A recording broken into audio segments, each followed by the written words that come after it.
काँग्रेस नेत्या आमदार यशोमती ठाकूर या दुष्काळ परिस्थिती पाहण्यासाठी अमरावती जिल्ह्यातील मेळघाट दौऱ्यावर आहेत। दरम्यान मेळघाटातील अनेक गावात यशोमती ठाकूर यांनी पाणी टंचाई समस्येचा व रोजगार हमी योजनेचा आढावा घेत लोकांशी संवाद साधत त्यांच्या समस्या ऐकल्या। यावेळी काँग्रेस नेत्या यशोमती ठाकूर यांनी राज्य सरकार व अमरावतीचे पालकमंत्री चंद्रकांत पाटील यांच्यावर टीका केली। सत्ताधाऱ्यांना लोकांची काळजी नाही, सरकार व अधिकारी हलगर्जीपणा करतात, तर सरकार वेड्यासारखं काम मेळघाट सोबत करतं, त्यामुळे या गोष्टीचा निषेध कर असं यशोमती ठाकूर यांनी म्हटलंय। तर पालकमंत्री बेजबाबदारीने वागत आहेत, तसेच मेळघाटमध्ये काही ठिकाणी कृत्रिम पाणी टंचाई निर्माण केली जाते असाही आरोप यशोमती ठाकूर यांनी केला। दरम्यान यावेळी काँग्रेस नेत्या यशोमती ठाकूर यांनी मेळघाटमधील लोकांच्या मागण्या समस्या जाणून घेत त्या सोडवण्याचं आश्वासन दिलं।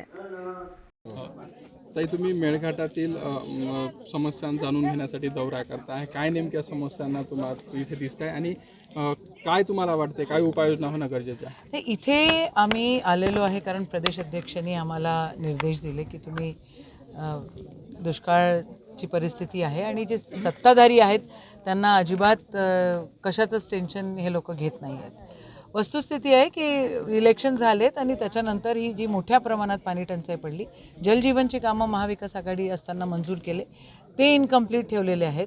आत्ता आपण एका हँडपंपजवळ उभे आहोत। या हँडपंप झाला दीड आठवडा झाला हा हँडपंप बंद आहे आणि इलेक्ट्रिसिटी पोचत नाही, तर पाणी पुरवठा योजना किंवा बाकीच्या ज्या गोष्टी असतात त्याच्यामध्ये पण अडचण मोठ्या प्रमाणात जाते आहेत। मेळघाटमध्ये काही पाणी टंचाईचे जे विषय आहेत ते कृत्रिम निर्माण केलेले आहेत। सरकार हलगर्जी असल्यामुळे आणि अधिकारी हलगर्जी असल्यामुळे एवढ्या मोठ्या प्रमाणात कामं नाही, एक डेप्टी इंजिनियर इथे येऊन बघत नाही आणि काही ठिकाणी नैसर्गिक रित्या पाणी टंचाई झालेली आहे। ते जर हे ज्या मोठ्या मोठ्या योजना मंजूर केलेल्या आहेत त्या जर कंप्लीट केल्या तर ते होऊन जाईल, पण नाही, सरकारला काही काम इथं करायचं नाही आहे। सरकार फक्त इथं म्हणजे वेड्यासारखा कारभार या ठिकाणी मेळघाटमध्ये सुरू आहे आणि ह्या गोष्टीचा आम्ही निषेधच करतोय। पालकमंत्री बघा ना, पालकमंत्री दिसतच नाही आहेत, आलेच नाही। ते इतके गर्क आहेत इलेक्शनमध्ये की त्यांना समजून येत नाही आहेत की इथं टंचाई आहे म्हणून। अनेक गावांमध्ये अशी परिस्थिती आहे की टँकर मंजूर आहे पण पोचलेले नाही। काही गावांमध्ये तुम्ही जलजीवनची कामं दिलेले आहेत म्हणून टँकर आलेले नाहीत, जिल्हा परिषदा नाहीत म्हणून जिल्हा परिषद सदस्य नाहीत, पंचायत समित्या नाहीत कारण पंचायत समितीचे सदस्य नाहीत। तर इथं अधिकारी मौज मस्ती करतायत आणि पालकमंत्री आदरणीय चंद्रकांतदादा पाटील बेजबाबदारीनं वागतायत। भैया, आपके गांव में पानी की क्या समस्या है और किस वजह से पानी की समस्या इधर है? हमारे इस गांव में पानी का मेन समस्या बोले तो यहाँ पे लाइट की मेन समस्या है। जब भी यहाँ पे लाइट गई, वायरमैन को फ़ोन करो, वायरमैन जैसे एक आधी फेज चले गए, वायरमैन जोड़ के दे देता और दूसरे दिन लाइट चले जाती। उसके बाद में यहाँ पे जो सोर्स है पानी का, आजू बाजू में जितने गाँव में जो कुएँ है वो कुएँ का पूरा लेवल नीचे चले गए।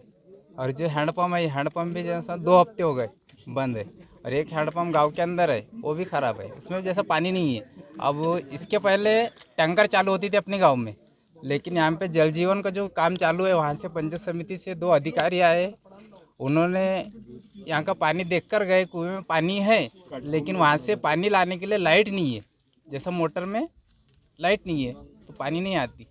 ये सोचकर उन्होंने टैंकर भी नहीं दिए, पानी है ये देखकर गए वो।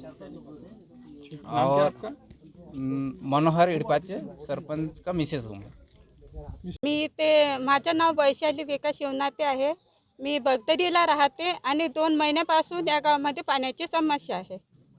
2-3 महिने तर झालेच नाही म्हणता पाणीच नाही आहे, तर मग राहणारच म्हणजे जीवनच कसं जगू? जे आहे ते पाणीच आहे ना, पाणीच नाही राहील तर मग जगू कसं आम्ही? पाणी सर्वात मोठी समस्या म्हणजे पाणी आणि लाईन। आम्हाला पाणी आणि लाईन शिवाय काहीच नाही पाहिजे।